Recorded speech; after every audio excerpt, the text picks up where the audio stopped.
Hello guys, welcome back to my YouTube channel. आज मुझे सुबह सुबह लैपटॉप मिल गया था, तो मैंने सोचा आज के दिन की शुरुआत करती हूँ मैं मॉक देने से।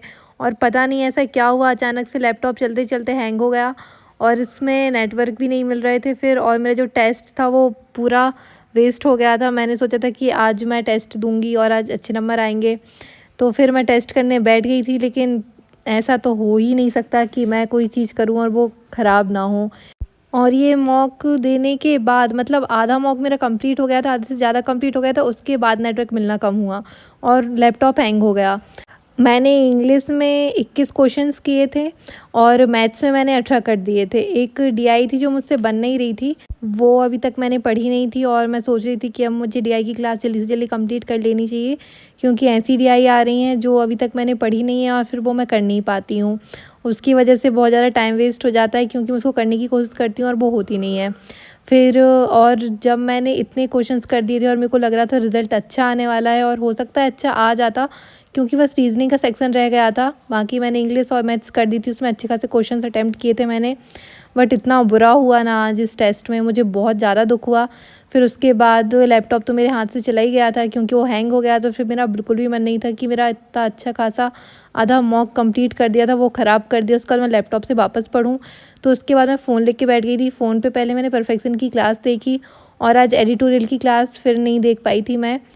अब मुझे समझ में नहीं आ रहा कि मैं मॉक फ़ोन से ही लगाऊँ या लैपटॉप से लगाऊँ, क्योंकि फ़ोन से लगाती हूँ तो स्क्रीन छोटी सी दिखती है और उसके बाद अगर मैं लैपटॉप से लगाती हूँ तो हमेशा ऐसा हो रहा है कि कभी मॉक कंप्लीट करने के बाद उसमें रिज़ल्ट नहीं दिखता है, रिज़ल्ट दिख भी जाता है तो कभी कभी ऐसा होता है कि जो क्वेश्चंस मैंने किए हैं वो बिल्कुल ज़ीरो आ जाते हैं, कि मैथ्स में मैंने बिल्कुल अटैम्प्ट नहीं किए हैं और रीजनिंग में मैंने बिल्कुल भी अटैम्प्ट नहीं किए हैं, इंग्लिश के नंबर आते हैं बस अकेले। तो ये बहुत ज़्यादा दिक्कत हो रही है। तो अब मैं सोच रही हूँ कि नेक्स्ट जो मॉक लगाऊंगी वो मैं फ़ोन से ही लगाऊंगी, लेकिन मन नहीं मानेगा तो एक बार मैं चेक कर लूँगी लैपटॉप ठीक है या नहीं, क्योंकि लैपटॉप में ही अच्छा लगता है, बड़ी स्क्रीन दिखती है। बट इसमें बहुत ज़्यादा दिक्कत हो रही है अब, और अब ये फ़ोन भी ख़राब होने लगा है, स्क्रीन बार बार गायब हो रही है। और उसके बाद फिर मैं क्लास देखने लगी थी डीआई की, क्योंकि आज जैसे ही मैं सुबह मॉक लगाने बैठी थी उसमें अचानक से एक ऐसी डीआई आ गई थी जो मुझसे बन नहीं रही थी। उसमें कुछ अजीब सा दिया था तो वो मुझे देखना था, और फिर भी मैं सोच रही थी कि मैं इसे सॉल्व कर लूँ। मैंने कोशिश की थी उसे सॉल्व करने की, लेकिन एट द एंड वो मुझसे बनी नहीं थी, क्योंकि उसकी मैंने एक ही बार भी प्रैक्टिस नहीं की है और उस टाइप की डीआई मैंने सॉल्व भी नहीं की है। और बाकी 2 डीआई आई थी जो मुझसे एक बन गई थी और उसके क्वेश्चंस भी मैंने कंप्लीट कर दिए थे। और बाकी मैंने 10 क्वेश्चंस किए थे सिंप्लीफिकेशन के। कोई रॉन्ग नंबर सीरीज़ या क्वाड्रिक वगैरह नहीं आए थे, अप्रॉक्सीमेशन भी नहीं आया था, बस सिंप्लीफिकेशन आया था। तो मुझे बहुत अच्छा लग रहा था ये वाला मॉक, और अच्छा भी किया था मैंने, बट देखो रिज़ल्ट देखने को नहीं मिला मुझे। और अब मैं सोच रही हूँ कि मैं वापस से उस मॉक को अटेम्प्ट करूँगी, क्योंकि बहुत कम ही आ रहे हैं और बाकी मॉक पे लिखा रहता है अपकमिंग अपकमिंग, और बहुत लिमिटेड मॉक है देने के लिए। तो मैं सोच रही हूँ कि उसको वापस से रीअटेम्प्ट कर लूँगी मैं, क्योंकि और तो है नहीं मेरे पास ऑप्शन बहुत सारे, और कहीं का ऐप का सब्सक्रिप्शन भी नहीं है। हॉलीवुड भी पता नहीं क्या हो गया है उसको, वो भी अभी चल नहीं रहा है।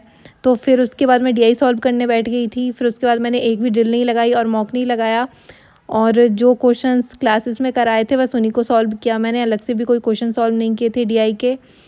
और अभी एग्ज़ाम की डेट तो पता चल गई है कि 20, 21, 27 को कभी भी हो सकता है, लेकिन मैं सोच रही थी कि जल्दी से एडमिट कार्ड आ जाए तो पता चल जाएगा कि एग्ज़ाम कब होने वाले हैं। मैं बहुत एक्साइटेड हूँ मेरा फर्स्ट एग्ज़ाम देने के लिए, क्योंकि अभी तक मैंने एक भी एग्ज़ाम नहीं दिया है, कॉम्पिटिटिव एग्ज़ाम का एक भी एग्ज़ाम नहीं दिया है। मैंने फॉर्म भरा था, मैंने इससे पहले एसएससी का भरा था 2-3 साल पहले, वो भी ग्रुप डी का, उसका एग्ज़ाम तो मैंने दिया ही नहीं था।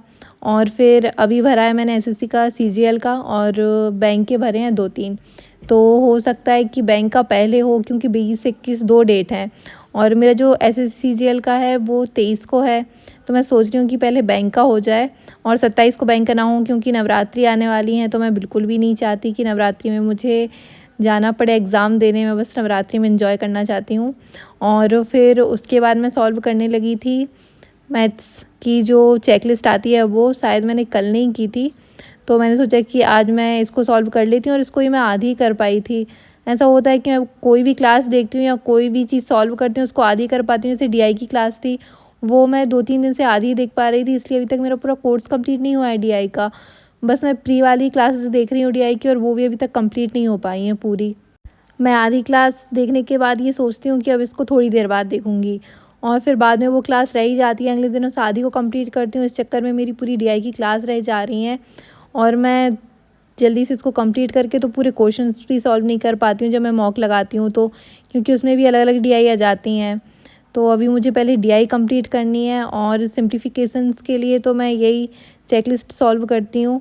और इतनी बड़ी चेकलिस्ट थी, अब मैंने सोचा था कि आज मैं इसको पूरी सॉल्व करूँगी और फिर मैं करने के लिए बैठ गई थी, बट एट द एंड पूरी नहीं कर पाई मैं। कुछ क्वेश्चंस रह गए थे सिम्प्लीफिकेशन के और क्वाड्रिक के भी कुछ क्वेश्चंस रह गए थे। ऐसे करती हूँ मैं, क्वाड्रिक में पहले देख लेती हूँ कि इसका क्या बनेगा, मतलब जो दो संख्याओं का गुणा करने पर ये संख्या आए और प्लस करने पे ये या माइनस करने पे ये आए। तो मैं ऐसे देख लेती हूँ और मुझे पता चल जाती है कि वो 2 डिजिट हैं। तो उसके बाद मैं उन्हें सॉल्व नहीं करती हूँ, सोचती हूँ कि अब वापस से कौन इतना लिखे। साइन भी मुझे पता है, साइन पे भी मैं ज़्यादा फोकस नहीं करती हूँ। तो कभी-कभी मैं जो मॉक लगाती हूँ उसमें मेरे गलत निकल जाते हैं क्वेश्चंस, क्योंकि मैं इनको अच्छे से सॉल्व करके नहीं देखती हूँ। क्वाड्रिक को बस देख लेती हूँ कि कौन सी डिजिट आने वाली हैं 2, उनको बस मैंने देखा और उसके बाद बस बंद कर दिया वहीं पे, पूरा क्वाड्रिक सॉल्व नहीं करती हूँ मैं। तो इसलिए कभी-कभी ऐसा होता है कि मेरी क्वाड्रिक ही गलत निकल जाते हैं। मैं बहुत आलसी इंसान हूँ, इस चक्कर में मैं ठीक से पढ़ाई भी नहीं करती हूँ। और फिर आज दिन भर से रीज़निंग सॉल्व नहीं की थी। जब मैंने मॉक लगाया था तो उसमें भी रीज़निंग का सेक्शनल रह ही गया था। तो मैंने सोचा कि अब रीज़निंग सॉल्व करना तो बहुत ज़रूरी है। उसके बाद मैं रीज़निंग की चेकलिस्ट लेके बैठ गई थी। इसको तो मैंने कर ही लिया था, बस थोड़ा-सा रहा था, 2-3 क्वेश्चंस रह गए थे इसके लास्ट वाले, जो कि मैं नहीं कर पाई थी और वन लाइन क्वेश्चंस भी नहीं किए थे। मैंने बस इसके पज़ल सॉल्व किए थे, उसके भी 2-3 क्वेश्चन रह गए थे। मतलब मैं आज अच्छे से रीज़निंग सॉल्व नहीं कर पाई थी और कोई ड्रिल भी नहीं लगाई थी। ड्रिल में ऐसा होता है कि ड्रिल लगा लेती हूँ मैं तो उसमें वन लाइन क्वेश्चंस की अलग और ये जो पज़ल सिटिंग अरेंजमेंट है इनकी अलग, लेकिन आज वो ड्रिल भी नहीं लगा पाई थी। तो फिर रीज़निंग बहुत कम सॉल्व हो पाई और मैथ्स भी थोड़ी कम ही सॉल्व हो पाई। लेकिन कल मॉक ज़रूर लगाऊंगी और उसका रिज़ल्ट भी ज़रूर शेयर करूँगी आप लोगों के साथ। अब मैं अपने ब्लॉग को यहीं ख़त्म करती हूँ। बाय।